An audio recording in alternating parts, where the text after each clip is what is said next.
General body जी meeting सजावल city में थी रही है। ताज़ो ही इलेक्शन वारो जो माहौल सजावल सिटी में मुख़्तलिफ़ तरीक़नि सां जेके गेमूं हलन पियूं उन हवाले सां अॼु सजावल सिटी जी उस्तादनि जी जनरल बॉडी जो इजलास हली रहियो आहे। उस्ताद दोस्त पैनल तरफ़ां इहो अॼोकी जनरल बॉडी जो इजलास उठायो वियो आहे। जीअं त सॼो सिंध ॾिसे त सजावल सिटी जेको आहे उहो कंहिंसां गॾु आहे। हिते पूरा फार्म भरे करे मुख़्तलिफ़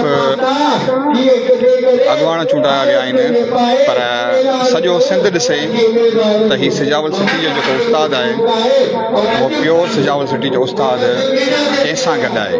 हीअ जनरल बॉडी तव्हांखे वाज़े ॿुधाईंदी त हीउ सजावल सिटी जो जेको उस्ताद आहे इहो कंहिंसां गॾु आहे। उन हवाले सां अॼु सजावल सिटी जी प्योर सजावल सिटी जी जनरल बॉडी जो इजलास हली रहियो आहे।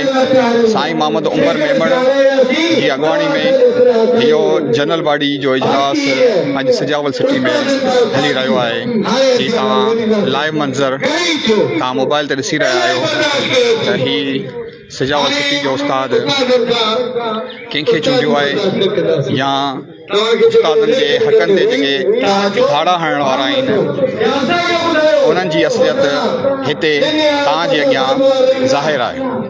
हीउ सॼो मंज़र सिंध ॾिसे त सजावल सिटी में जेका हक़ तलफ़ी कई वई आहे या जेके चोर दरवाज़े सां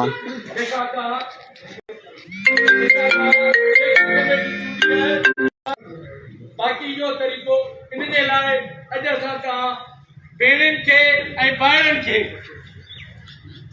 असां हिते घुरायो आहे त अॼु